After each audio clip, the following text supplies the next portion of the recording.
안녕하세요. 30대 초반 결혼 2달 만에 깨끗하게 갈라서고 다시 싱글이 된 여자 사람입니다. 며칠 전 한 기사에서 갑론을박 논란거리가 있었어요. 결혼식을 하고 혼인신고를 하지 않은 채 헤어지면 이혼이냐 파혼이냐 였습니다. 제 생각은 이혼이 맞다고 생각해요. 혼인신고 자체가 사회적인 책임각을 표명하는 것이기 때문이죠. 혼인신고를 하지 않았어도 친인척을 비롯한 친구, 직장 동료 등을 모아 선포했으니 이혼이 맞다고 생각하거든요. 그래서 저는 혼인신고도 하지 않았지만 결혼식도 하고 신혼여행도 다녀왔기에 2달 만에 돌싱녀가 되었습니다. 왜냐고 물으신다면 남자 특유의 우리 엄마 불쌍하잖아 코스프레 때문이라고 말할 수 있어요. 연애할 때도 당신 엄마 불쌍하게 생각한 적 없으면서 결혼하고 나니 세상을 보는 눈이 달라졌다며 이상한 논리를 폈거든요. 물론 단순히 논리만 폈다면 이혼까지 가지 않았을 거예요. 그런데 이 멍청한 남자는 그 이상의 욕심을 부려 깨끗하게 갈라서게 되었답니다. 멍청했지만 오히려 속이 너무 투명해 더 살아볼 필요 없이 결단을 내리게 만들었어요. 그 과정은 벽창호가 따로 없어서 고구마 100개를 먹은 듯 답답했지만 그 과정 덕분에 더 수월하고 빠르게 정리했네요. 제가 좋아하는 명언 중 하나가 모든 것엔 그럴 만한 이유가 있다는 거예요. 지금은 이해할 수 없어도 시간이 더 지나 돌이켜보면 다 연관성을 지닌다는 뜻에 마음에 들었거든요. 신혼여행지에서 돌아올 때부터 당신 엄마 불쌍하다고 안타까워하던 전 남편도 그랬습니다. 그땐 유난이라 생각했는데 다 밑밥을 깔아두는 거였죠. 아직 비행기 시간 여유 있지? 우리 엄마 해외여행 한 번도 안 가봤는데 나만 신혼여행으로 해외여행 간다고 하니까 좀 미안한 거 있지.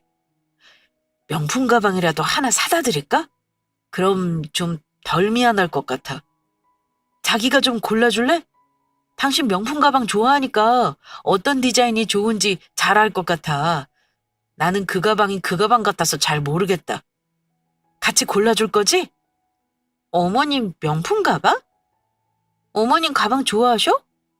평소 무겁다고 핸드폰도 들고 다니시는 것도 별로 안 좋아하시지 않아? 명품이라도 손에 뭐 드는 걸 좋아하시고 익숙해야 들고 다니지. 내 친구들 중에도 뭐 드는 거 귀찮아 싫어하는 애는 명품 가방이 아니라 명품 할애비를 준대도 싫대. 귀찮고 무거워서. 어머님도 그러면 어쩌려고? 에이, 그런 게 어딨어. 아무리 드는 게 무거워도 몇백 하는 명품 가방이면 자랑하려고도 들고 다니겠다. 설마 우리 엄마한테 가방 사주는 거 돈 아까워서 그런 소리 하는 거 아니지? 그런 거 아니면 해외여행도 못 가본 우리 엄마 명품 가방 하나 사주자. 장모님은 지난달에도 해외여행 다녀오셨잖아. 계속 마음 쓰여서 그래. 어? 지금 시간 그러면 돌아오는 길에 사도 되고 여행 간 공항에서 사도 되고 어? 신혼여행을 떠나기 위해 수속을 마치고 면세점 쇼핑을 하고 있었습니다. 보통 해외여행을 계획하면 사고 싶은 물품은 인터넷으로 주문하고 찾아가잖아요. 저 역시도 쇼핑할 시간이나 물품을 정리할 시간이 부족해 필요한 것들은 미리 주문하는 편이었어요. 괜히 여행 떠나는데 이것저것 힘들게 짐 빼고 싶지 않았거든요. 그래서 친구들에게 줄 선물이나 제가 필요한 건 이미 주문하고 크게 쇼핑할 건 없다고 생각했죠. 근데 대뜸 남편이 시어머님 명품 가방을 사주면 어떠냐고 넌지시 물었습니다. 말이 사주면 어떠냐는 거지? 뉘앙스는 해외여행 한 번도 못 가본 우리 엄마를 위해 꼭 사야 한다는 형식이었어요. 그런데 저희 시어머님 정말 손에 뭐 드는 거 싫어하세요. 핸드폰도 겨우 들고 다니실 정도니 말 다 했죠. 그런 시어머님 스타일을 아는지 모르는지 명품 가방에 목매는 남편이 사실 이해 안 갔습니다. 솔직히 저도 명품 가방 한두 개는 있지만 선호하는 편도 아니거든요. 중요한 모임 있을 때 보여지는 용으로 가지고 다닐 뿐 실용 가치는 크게 없어 자주 사는 것도 아니죠. 하지만 남편은 그런 건 아랑곳하지 않았습니다. 저희 부모님도 해외여행을 자주 다니는 건 아니지만 1, 2년에 한 번은 다녀오시는 편이었어요. 그래서 남편의 관심사는 불쌍한 우리 엄마였죠. 생각지 않은 가방을 몇백 주고 사는 것도 마음에 안 들었고 시어머님이 좋아하실지도 모르는데 남편은 막무가내였어요.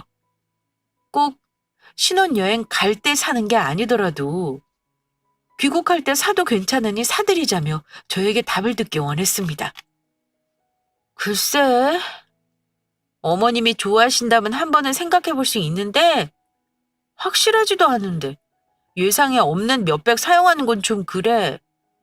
아무리 우리 엄마가 해외여행을 다니셨다 해도 우리 엄마는 안 사드리고 어머니만 사드리는 건 역시 형평성에 어긋나는 것 같고 정 사드리고 싶으면 국내 들어가서 어머니께 물어보고 적당한 걸로 그때 생각해보자.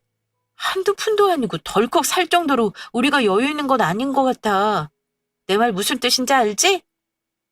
아이, 가방 하나 사드리는데 그게 그렇게 형편 논할 일이야? 자기도 있고 장모님도 있는 명품 가방 우리 엄마는 하나도 없는데 우리 엄마 불쌍하지도 않아? 면세점이 일반 백화점보다 저렴하니까 한 개 사가면 좋잖아. 어머님도 없으면 당연히 사드리자고 하겠지.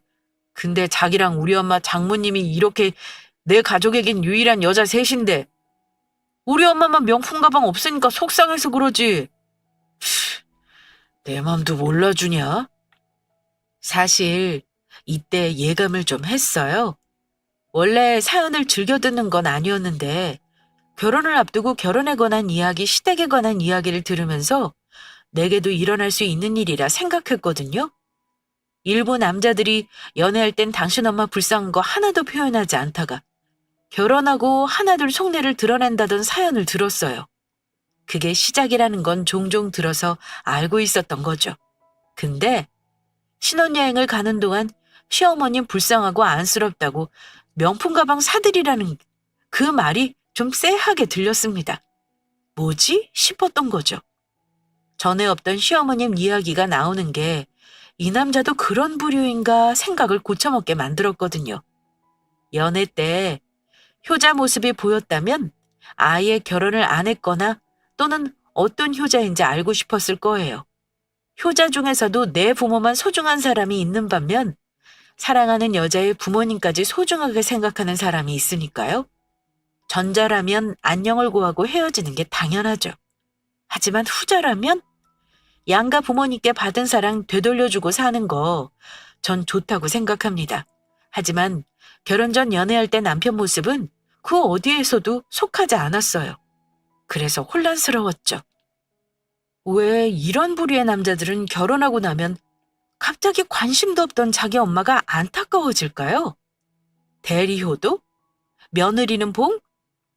어떤 생각을 하고 있는지 이해할 수 없고 고쳐 쓰지도 못하니 예의주시하고 레이더를 풀가동했답니다. 깊이 들어가기 전 유턴해서 나와야 하니까요. 왜 항상 슬픈 예감은 틀리지 않는지. 신혼여행에서 명품 가방을 시어머니께 선물하자는 이야기는 서론에 불과했어요. 자기야, 이리 앉아봐. 우리 이제 월급 관리에 대해 이야기 좀 하자. 나는 10일이 월급날인데 자기는 25일이라고 했지. 그럼 공과금이랑 생활비 같은 부분들 정리가 필요할 것 같아서. 우리 엄마 이제 용돈도 드려야 하는데 당신 월급 받으면 매달 말이나 초에 드리면 되겠다. 내 월급날 10일이라 어정쩡하니까 월말이라 월초에 드리는 게 한 달 예산 짜기도 편하니까 자기도 동의하지? 어? 어머님 용돈을? 그런 이야기 지금까지 없었잖아. 갑자기 어머님 용돈을 드리자고? 생각해보니까 그동안 용돈도 못 드리고 걱정만 끼친 것 같아서 이젠 둘이 버니까 버는 금액이 늘었잖아. 그니까 이제 나 걱정하지 말라고 잘 살고 있다고 말해주고 싶어서. 어디서 보니까 그런 건 말보다 돈으로 하는 게 가장 확실하다잖아. 매달 엄마 나 잘 살고 있어 라는 말보다 용돈 척 드리면 얼마나 좋겠어. 안심되고. 둘이 보니까 안정적인 생활을 하는구나 하시면서 자기도 예쁘게 생각할 거 아니야. 그치? 대꾸할 가치를 느끼지 못했어요. 결혼 전 용돈을 드렸다면 그 부분은 진지하게 생각을 해볼 문제라 여겼죠. 결혼하고 드리던 용돈을 못 드린다는 건 사실 죄송한 부분이니까요. 저희가 그렇게 형편이 안 되는 것도 아니고 아직 아이도 없어서 드리는 용돈이 있었다면 당연히 줄이지 못했을 거예요. 저도 그렇게 막대 먹은 사람은 아니니까요. 그런데 전혀 아니었습니다. 결혼 전 철없이 지내던 모습에 걱정만 끼친 것 같아 잘 산다는 말로 안심하게 만들고 싶대요. 그 방법이 용돈이었습니다. 어디서 들은 말은 있어가지고 위로나 잔소리 같은 듣기 싫은 말들은 돈과 함께 하는 거라고 말하더라고요. 저도 들은 적 있거든요. 흔히 젊어서 고생은 사서 고생이다라는 말을 하잖아요. 젊을 때 힘들고 어려운 일을 겪는 건 돈 주고 겪어도 될 만큼 좋은 경험이라는 뜻으로 하는 말이지만 사실 고생 안 하면 더 좋다는 건 누구나 공감하는 사실이고요. 이런 말을 하고 싶다면 돈 몇백이 아니더라도 돈 몇십은 주고 해야 한대요. 그래야 듣는 사람도 공감하고 말하는 사람도 말의 진정성이 느껴진다고요. 그런 류의 글을 인터넷에서 본 기억이 있어서 모르는 건 아니었죠. 하지만 이건 다른 거라 생각했습니다. 그건 불필요한 말을 할 때나 돈 쓰면서 하라는 거지. 이건 경우가 다르잖아. 나는 내 돈 들이면서 어머님한테 예쁨 받고 싶지 않은데? 결혼해서 아이 낳고 잘 사는 것 자체가 예쁜 모습 아니야? 명절이나 생신에 용돈 드릴 거잖아. 그거와 별개로 매달 일정 금액 용돈으로 들 생각은 없어. 당신 우리 지금 사는 집 70%가 되추른 거 알고 하는 소리지? 둘이 벌어도 나가는 돈이 더 늘었는데 어떻게 용돈을 고정으로 드리자는 말을 서슴없이 하는지 솔직히 이해가 안 간다. 왜 또 이해까지 하려고 해? 딱 봐도 눈에 보이잖아. 우리 엄마 고생한 거. 장모님하고 다른 인생 살아오신 거. 당신도 봐서 알지 않아? 똑같이 자식 낳아 키웠는데 결과가 다르잖아.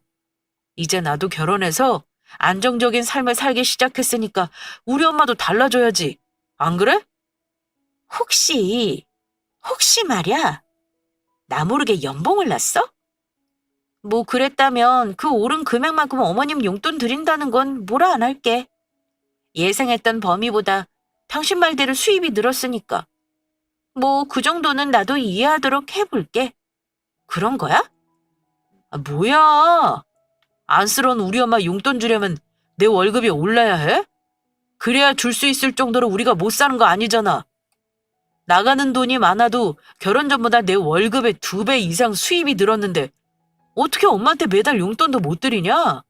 그게 말이 돼? 아무리 나가는 돈이 많아도 월급 다 쓰는 것도 아니고. 남편이 워낙 당당하게 시어머님이 불쌍하다고 안쓰럽다고 용돈을 드렸으면 하길래 전 혹시 저 모르게 연봉이 올랐나까지 생각했어요. 생각하는 것처럼 정말 총 수입이 늘었다면 그 포기에 얼마든 결혼해서 환경이 좋아졌으니 혼자 계신 엄마 생각할 수 있겠다고 싶었죠. 물론 속에선 천불이 나고 뒤엎고 싶을 만큼 이해가 안 되었지만 그래도 전 제 선에서 좋게 마무리하고 싶었습니다. 그래서 제가 이해할 수 있는 적정선의 범위에서 남편에게 말을 꺼낸 거죠. 혹시 저 모르게 연봉이 올랐으면 당신 의견에 동의하겠다고요. 그런데 돌아오는 답변은 역시나 아니네요. 남편 월급이 저보다 200만 원 정도 적어요. 그러니 남편 입장에선 자기 월급보다 2배 이상 수입이 늘었고 아무리 나가는 돈이 많아도 시어머님 용돈 줄 정도로 넉넉하다고 생각하는 것 같았습니다. 이건 제가 어떻게 할 수 있는 부분이 아니었어요. 말도 안 되는 개논리를 펴니 아예 말도 못 꺼내게 선을 그어야겠다 생각을 정리하고 있었죠. 더 이상 이야기하면 나 화날 것 같아? 하루살이야? 평생 그만한 집에서 살고 아이도 안 낳고 노후 대비도 안 할 거야? 앞으로 갈 길이 먼데 대체 다달이 어머니께 용돈을 무슨 수로 준비한다는 건지 모르겠어. 혹시라도 내가 임신해서 아이 키우며 일을 못하게 되면 그땐 어쩌려고 그래? 벌 수 있을 때 저축도 하고 혹시 모를 상황도 대비해야 하는 거 아니야? 당신이 어머님 용돈 드리고 싶으면 투잡이라도 해. 일찍 퇴근하니까 밤에 대리운전이라도 해서 그 월급 고스란히 드린다면 내가 그건 터치 안 할게. 그만큼 어머님 안쓰럽게 생각하는 당신 진심을 봐서라도 그게 아니면 더 이상 어머님 용돈 이야기 거론하지 마. 더 이야기하면 나 화낼 거야. 그런데 남편은 그런 저의 생각과 다르게 넘지 말아야 할 선을 넘고 말았습니다. 정말 언감생심도 유분수지. 결혼이라는 제도 하나로 남의 돈을 꽁으로 넘보더라고요. 왜 제 수고와 노력이 고스란히 시어머님에게 가야 하는지 말하는 면상을 한 대 휘갈기고 싶었답니다. 생각해보니 당신 말이 맞다. 당신 몸도 약해서 임신하면 회사 제대로 못 다닐 수도 있고 그때 용돈 못 드리면 또 걱정하실 수 있으니까. 용돈은 우리가 어느 정도 저축하고 나면 드리는 게 맞는 것 같아. 당신 말이 맞아. 그래서 하는 말인데 그럼 앞으로 용돈 드리는 것도 아니니까 결혼하고 처음 받은 당신 월급 우리 엄마한테 주는 건 어때? 앞으로 매달 드리는 것도 아니고 이만큼 우리 많이 벌어 잘 살 거니까 걱정하지 말라는 의미로 말이야. 이건 괜찮지? 신박한 논리를 펴는 남편을 저는 가만히 쳐다보고 있었어요. 대체 어떤 뻔뻔함을 가지면 이런 말을 할 수 있을까 싶었거든요. 솔직히 결혼하고 그동안 용돈 드린 적 없으니 조금 쪼들리더라도 남편이 자기 월급을 드리고 싶다고 말했으면 그건 고민해 봤을 것 같습니다. 물론 앞으로 그런 일 없다는 전제 하에서요. 그런데 이건 도를 지나쳐도 너무 지나쳤더라고요. 평생 당신 엄마 용돈에 용돈은커녕 밥 한 끼 사드린 적 없으면서 본인보다 훨씬 많은 제 월급을 통째로 넘길 생각을 하다니 이건 누가 봐도 제정신이 아니라고 할 발언이었습니다. 그런데 남편은 아닌 것 같았어요. 그 전까진 제가 반대 의견을 따박따박 말하며 대꾸했는데 물끄러미 바라보고 있으니 제 생각이 긍정적이라고 느끼는 것 같았죠. 제 눈치를 살피더니 이내 말을 이어갔거든요. 사실 우리 엄마 고생 많이 했어. 자기도 알다시피 우리 엄마는 딸이 있는 것도 아니고 아들만 셋이잖아. 거기다 내가 첫째고 아들들이 딸처럼 살가운 것도 아니고 아버지도 살아생전 무뚝뚝해서 엄마 챙겨준 적 없으니 나도 자라면서 엄마 챙길 생각도 못했지 뭐. 그런데 당신 만나고 장모님 집에서 받는 대우 보니까 나도 생각이 달라지더라고. 우리 엄마가 불쌍해지고 말이야. 같은 여자로 태어나서 비슷한 연배를 지니시고 같은 시대를 지내는데 너무 다른 삶을 살잖아. 고생은 고생대로 하고 대우도 못 받고 말이야. 내 말 무슨 뜻인지 알지? 그래도 아들 장가 잘 가고 며느리 잘 만나 첫 월급 받으면 얼마나 대견하고 뿌듯하시겠어. 그치? 당신도 동의하는 거지? 우리 엄마한테 주는 거 하나도 안 아깝잖아. 그치? 왜 이런 부류의 남자들은 연애할 땐 하나도 그런 뉘앙스를 안 풍길까요? 그랬다면 식장 들어가기 전에라도 엎었을 텐데 말이에요. 식장도 들어가고 신혼여행도 다녀오니 볼장 못 볼장 다 봤다고 생각하나 봐요. 아니면 잡은 물고기니 도망가지 못한다고 생각할까요? 그것도 아니면 자기 자신이 너무 매력적이라 생각해서 그만한 가치가 있다고 생각하는 것인지 궁금했습니다. 그리곤 이내 눈물이 나기 시작했어요. 내 자신이 한심해졌거든요. 이 사람은 대체 날 어떻게 봤을까? 내가 얼마나 멍청하게 보였으면 이런 말을 서슴없이 할까 싶었죠? 삶에 회의가 들기 시작했어요. 사회생활도 제법 잘해서 나이보다 빠른 승진에 승승장구하고 있다는 자신감에 살았거든요. 그런데 저에게 이런 논리를 펴는 남자를 선택해 결혼했다니. 현실을 부정하고 싶었습니다. 어느 정도 말이 안 되면 싸워서 바꿀 수 있다는 생각이 들 수 있어요. 저도 명품 가방이나 매달 용돈에선 단호하게 밀고 나가며 의사를 피력했으니까요. 하지만 그런데도 굽히는 거 없이 더 과한 요구를 하는 남편을 보니 이건 제가 그렇게 보였다는 생각밖에 안 들었습니다. 그런 생각이 들며 이런 남자가 좋다고 결혼까지 한 제가 한심하게 느껴졌어요. 그래서 흐르는 눈물을 멍하니 내버려 둔 채 남편을 바라만 보고 있었습니다. 자기 울어? 그렇다고 울 것까지 뭐 있어.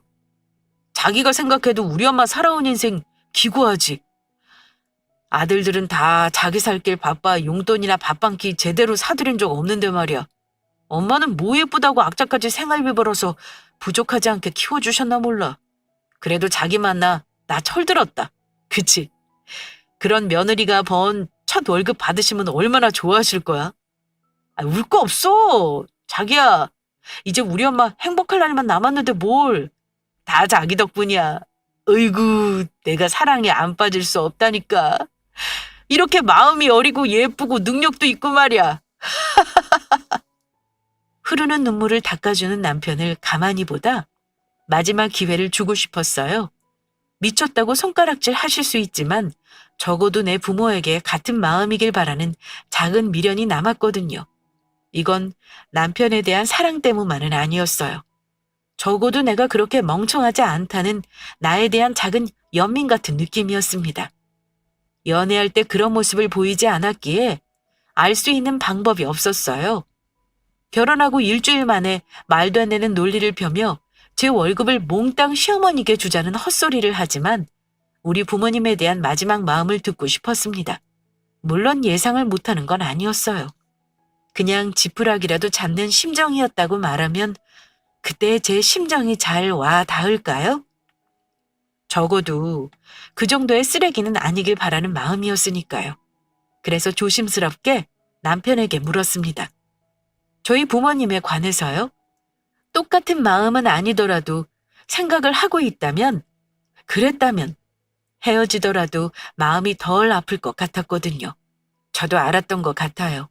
이 사람과 같이 살면 제 미래가 행복하지 않다는 건 말입니다.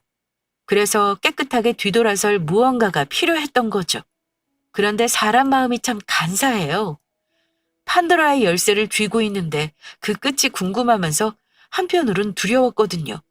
너무나 뻔한 결말의 끝을 알면서 다가가는 심정이었으니까요. 어머니께 내 월급 다 드리면? 우리 엄마는? 어머님? 어머님 뭐 챙겨드릴 게 있나? 자기 집은 워낙 잘 살잖아.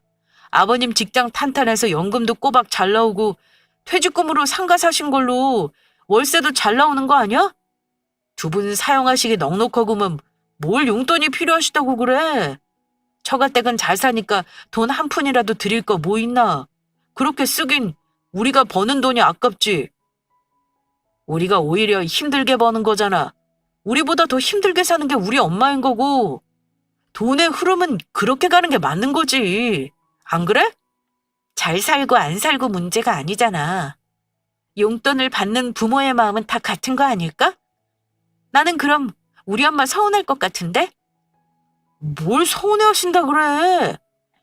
부모들은 자식 잘 살면 그걸로 마음 든든하고 행복한 거지.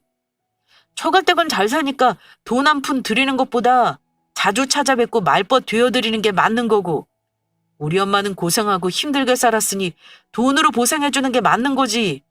다 형편에 따라 하는 거야. 그러니까 그런 거 너무 마음 쓰지 마. 정 처가댁 용돈 드리고 싶으면 당신이 종종 주말 근무 신청해서 월급 이외 수당 챙기던가. 나도 그렇게 당신이 챙기는 건 처가댁 드려도 뭐라 안 할게. 그만큼 주고 싶다는데 내가 뭐라 해? 근데 그거 아니면 지금 내가 버는 거 그리고 당신이 벌고 있는 금액은 엄연히 부부 공동 재산이니까 거기서 처가댁 드리는 건 반대야.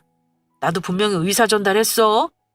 저는 남편이 생각이 단순하다고 느꼈거든요. 그런데 아니더라고요. 오히려 고단수구나 하는 느낌을 받았습니다. 시어머님 용돈을 드리고 싶다는 말을 꺼냈을 때 제가 투잡으로 대리운전이라도 하라고 했던 말을 고스란히 저에게 써먹었으니까요. 제가 남편보다 200만 원을 더 벌고 있는데 제 첫 월급은 고스란히 시어머님께 용돈으로 드리자는 남편은 친정에 돈 한 푼도 줄 수 없다는 의사를 내비쳤습니다. 그러더니 오히려 저를 농락하는 것처럼 말했죠. 그래도 정 주고 싶다면 주말 근무를 신청해 수당을 챙기라고요. 그래서 준다면 그걸로 남편 역시 저에게 갑론을박하지 않겠다는 말을 하는데 남편이 다시 보였습니다. 제가 더 이상 이런 놈과 살 이유가 없다는 건 너무도 분명했어요. 그런데 왠지 억울했습니다. 이런 놈 만나 결혼하려고 연애 기간 포함해 지난 2년간 시간을 버렸나 싶었거든요. 즐거웠던 순간도 말도 안 되는 상황을 보니 모두 다 허무하게 무너지는 기분이었어요. 어떻게 한 방 제대로 먹일까 생각했는데 방법이 떠오르지 않았습니다. 답답한 마음에 일이 손에 잡히는 것도 아니고 고구마 몇 박스를 혼자 먹고 물 한 모금도 못 마신 채 지냈던 시기였죠. 오빠, 오랜만이야. 귀국한 거야? 이모한테 오빠 귀국한 이야기는 들었는데 내가 요즘 정신이 없어서 연락도 못했네. 그래, 신혼이 얼마나 달콤한지 오빠 들어왔다는데 연락도 안 해서 내가 친히 했다. 점심시간 괜찮아? 신혼부부 저녁에 밥 먹자는 건 오바인 것 같고 솔직히 너 결혼한 사람 마음에 안 들어서 얼굴 보자는 소리 안 나오니까 점심에 너랑만 우선 밥 먹을까 해서 내일 시간 괜찮지? 여전하네. 내가 누굴 만나든 내 남자친구 하나같이 마음에 안 들어하는 건 누가 보면 진짜 오빠가 내 전 남친이라도 되는 줄 알겠어? 내일 봐. 그러던 중 사촌 오빠의 귀국 소식이 들렸습니다. 중학교 시절까지 거의 붙어 살다시피 한 사촌 오빠였어요. 저도 외동이고 사촌 오빠도 외동이거든요. 둘째 이모 아들인데 사촌 오빠가 태어나고 동생 낳아달라고 이모를 졸랐다 해요. 이모는 형편상 아이를 더 낳을 수 없었고요. 가까이 살던 저희 엄마가 저를 낳으면서 원하던 동생을 얻게 된 사촌 오빠는 어릴 때부터 저를 너무 예뻐했어요. 나이는 2살 차이지만 사촌 오빠 생일이 빠르고 제가 느려서 3살 차이나 다름없거든요. 제가 중학교를 졸업하던 시기, 사촌 오빠가 이모 가족이랑 미국으로 이민을 갔어요. 그래도 워낙 친해서 메일을 주고받고 전화도 하고 1년에 한 번이지만 사촌 오빠가 국내 들어올 때면 늘 붙어 다녔죠. 결혼식에 오고 싶어 했지만 한국에 오는 회사 일정을 맞추다 보니 어쩔 수 없었어요. 그래서 제 결혼식이 지나고 3주 뒤 이렇게 귀국한 거죠. 결혼식 못 오게 된 걸 미안해 했지만 사실 그게 제 귀에 들어오지 않았어요. 옛 시조처럼 그런들 어떠리 저런들 어떠리 그런 기분이었거든요. 결혼식이 아니라 눈앞에 펼쳐진 헬지옥에서 빠져나가야 했으니 사촌 오빠의 미안한 마음이 잘 전달될 리 없었죠. 결혼해서 한참 신혼당군 빠져있을 시기 아니야? 얼굴이 왜 이렇게 헬쓱해졌어? 가뜩이나 못생긴 얼굴 더 못나졌잖아. 왜? 장서방이 잘 안 해줘? 저녁에 불러. 되도록 늦게 보려고 했는데 만나서 혼내줘야겠다. 뭐야? 뭘 속상하게 하는데? 오랜만에 만난 사촌 오빠는 정말 든든한 방패막이처럼 굴었어요. 피식 웃음이 나면서 안도감이 왠지 모르게 들었습니다. 누구에게 말하기도 싫은 치부를 들추는 것 같았지만 사촌 오빠는 왠지 제 편이 되어줄 것 같았거든요. 오빠, 나 이혼하려고. 연애할 때 시어머님이랑 친하지도 않았고 지금까지 평생 용돈이 뭐야? 생활비 한번 드린 적 없으면서 결혼식 끝나자마자 시어머니 불쌍해 죽겠대. 신혼여행 가는데 명품 가방을 사달라 그러질 않나. 이제 결혼해서 안정적으로 사니까 다달이 용돈 드리고 싶다는 거 있지? 내가 대출받아 집 샀는데 그게 말이 되냐고 안 된다니까. 그럼 첫 달 월급 시어머님 용돈을 드리재? 그럼 얼마나 대견하고 잘 사는 우리 모습에 안심하겠냐고? 근데 그 첫 달 월급이 지 월급도 아니고 내 월급이야. 진짜 오빠 만나서 이런 말 하기도 창피하다. 그래서 주저리 다 털어놓았습니다. 사촌 오빠는 묵묵히 듣고 있더라고요. 그러더니 제 말이 끝남과 동시에 제 머리를 한 대 쥐어박았어요. 이렇게 남자부 눈은 없어서 어떻게 하냐고 핀잔 제대로 들었죠. 남자는 남자가 보면 안다고 사진 보여줬을 때 인상이 별로라고 말한 적 있거든요. 인성의 8알은 관상이라며 엄청 뭐라고 했었죠. 사실 사촌 오빠는 제가 남자친구 생길 때마다 안 좋다고 말해서 모든 남자친구를 다 보여줬던 것도 아니에요. 그래서 결혼할 때 남편이 별로라는 이야기를 들었어도 그러려니 지나쳤죠. 사촌 오빠는 어떤 남자라도 다 제가 아깝다고 생각하는 사람이었으니까요. 그런 오빠가 저녁에 남편과 같이 보자고 말했습니다. 단, 조건을 하나 붙였어요. 사촌이라는 말 하지 말고 함께 보자고요. 그래서 알았다고 답하고 남편에게도 전달했습니다. 당신 오늘 저녁에 시간 괜찮아? 왜? 무슨 일 있어? 아니, 오랜만에 연락 온 지인이 결혼식에 못 왔다고 미안해서 밥 한 끼 사고 싶다는데 당신 시간 괜찮은가 해서. 그래? 그럼 가야지. 나는 세상에서 제일 맛있는 게 누가 사주는 밥이더라. 어디로 가면 돼? 오만정이 다 떨어졌다는 게 이런 순간을 두고 말하나 봐요. 사실 세상에서 제일 맛있는 밥은 남이 차려주는 밥, 남이 사주는 밥이라는 건 저도 동의합니다. 그런데 그 말이 남편 입에서 나오니까 느낌이 달랐어요. 진상도 이런 진상이 또 있을까 싶었거든요. 어떤 지인인지도 묻지 않더라고요. 밥 사줄 정도니까 친하다고 생각하거나 저를 아낀다 정도로 여기는 것 같았어요. 뭐 둘 다 틀린 말은 아니죠. 그렇게 저녁 식사 자리에 저와 남편 그리고 사촌 오빠가 처음으로 마주보고 앉게 되었습니다. 안녕하세요. 처음 뵙습니다. 김혁진입니다. 우희에게 이야기 많이 들었어요. 어릴 때부터 친남매처럼 가까이 지낸 사이였는데 제가 미국으로 이민 갔다가 귀국한 지 얼마 안 돼요. 결혼식 날짜 맞추려 애썼는데 생각보다 쉽지 않아서 이렇게 뒤늦게 인사드리네요. 네, 안녕하세요. 전 우희에게 한마디도 듣지 못했어요. 이렇게 근사한 지인이 있는 줄은 몰랐네요. 이렇게 호텔 디너를 사주실 정도면 우희랑 상당히 가까웠구나. 우희를 굉장히 아끼시나 봐요. 맛있고 좋은 곳에서 식사 대접하면 우희랑 관계가 어떤지 예측이 가능한가 봐요. 뭐 말씀하신 대로 우희를 아끼고 상당히 가까운 관계는 맞죠. 볼 거 못 볼 거 다 봤으니까. 하지만 직원 할인이 가능해 생각보다 부담되지 않는 가격이에요. 그러니 부담 없이 드셔도 좋을 것 같습니다. 사촌 오빠가 잡은 식사 자리는 고급 호텔 디너였어요. 낮에 볼 땐 편안한 차림이었는데 저녁엔 정장을 차려입고 나왔더라고요. 사실 제가 보고도 깜짝 놀랐습니다. 그건 남편도 마찬가지였어요. 고급 식사 자리에 초대한 사람이 웬 남자라는 사실에 기분 언짢아하는 느낌이 들었거든요. 그래서 사촌 오빠를 도발할 생각에 저와 가까웠거나 아꼈던 것 같다고 말했던 거죠. 그걸 사촌 오빠는 또 받아치더라고요. 볼 거 못 볼 거 다 봤으니 상당히 가까운 거 맞다고요. 정말 사촌이라는 말 하지 말라는 이유가 이거였나 싶을 정도로 옆에서 이야기를 듣는 내내 흥미로웠어요. 막혔던 고구마가 서서히 뚫리는 느낌이 드는 저와 다르게 남이 사주는 밥이 제일 맛있다던 남편은 표정이 점점 어두워지고 있었죠. 우희 부모님이 우희 어릴 때부터 대리 사이 원하셔서 우희가 어떤 남자랑 결혼할지 정말 궁금했어요. 여행도 다니고 우희 하나만 있어서 우희 결혼하면 북적대는 분위기면 좋겠다고 늘 말씀하셨거든요. 워낙 정도 많으신 분들이라 잘해드리세요. 가는 것 이상으로 주는 게 많으신 분들이니까요. 대릴사요? 장모님 장인어른은 워낙 가진 게 많으셔서 저희가 뭐 드릴 게 있나요? 오히려 저희가 부족하니 늘 안쓰러워하시는 거죠.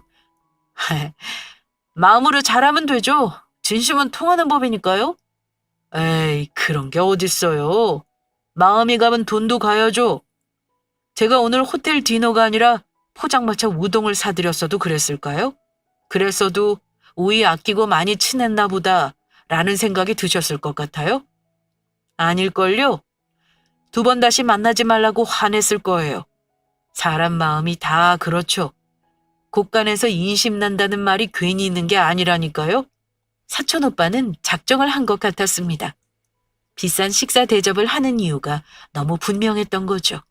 사실 저희 친정 부모님은 대릴 사위까진 아니어도 여행도 다니고 잘 지냈으면 하는 바람이 있으셨어요. 모든 부모님들이 아마 다 그렇겠죠. 자식이 결혼했다고 남이 되는 건 아니니까요.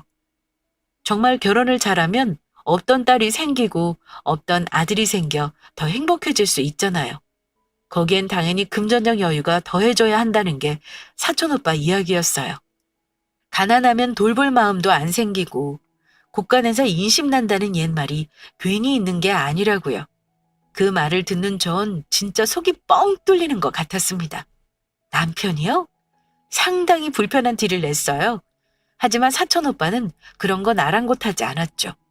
며칠 전 한 기사를 봤는데 혹시 보셨어요? 한국 남자들 대리 효도에 목맨다는 기사였거든요.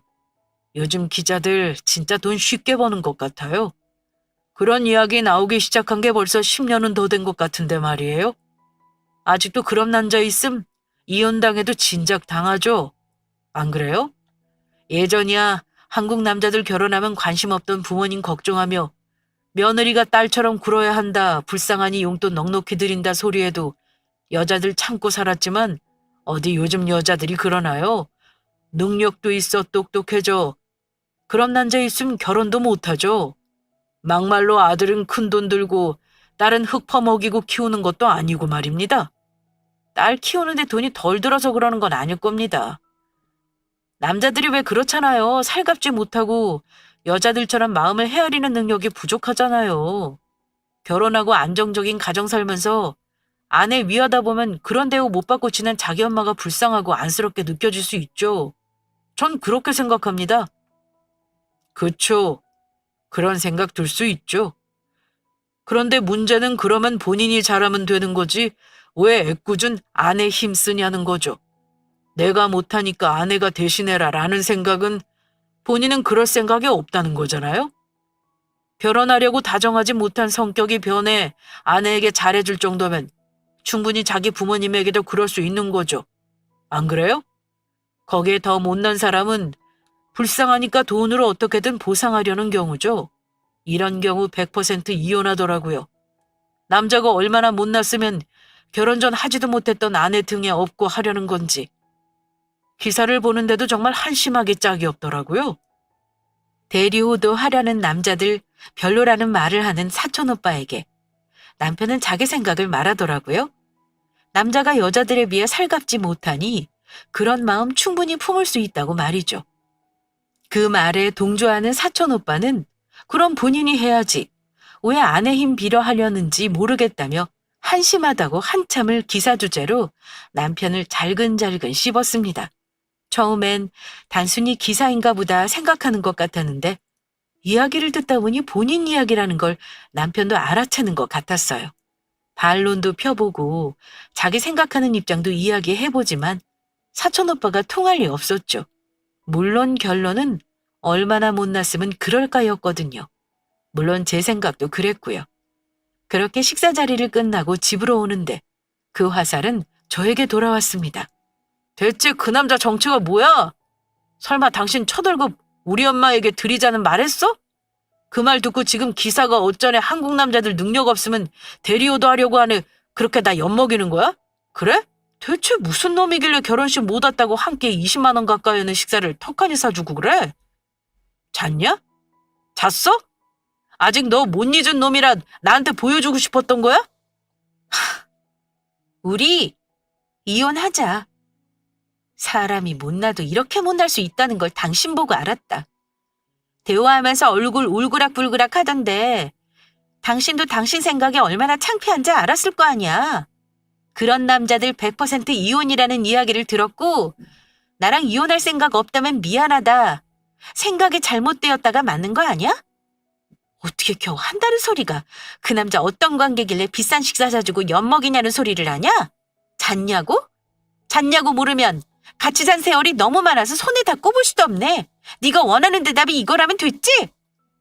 사실이죠. 사촌오빠와 잔날이 하루 이틀이겠어요. 거의 동고동락 하다시피 한 유년 시절 셀 수 없으니까요. 그 소리를 들은 남편은 저에게 고래고래 소리를 질렀습니다. 이혼 사유라고요? 제가 유책 배우자라는 둥 다른 것도 아니고 시어머님 용돈 주자는 소리에 이혼하는 부부가 세상에 몇이나 되냐는 둥 난리도 아니었어요. 그런데 이혼 쉽더라고요. 혼인신고를 하지 않았으니 사실혼 관계여도 법적으로 갈 필요가 없었거든요. 물론 남편이 악한 마음을 품고 사실혼 관계이고 어떻게 하려고 했으면 좀 번거롭고 시끌벅적했을 수 있어요.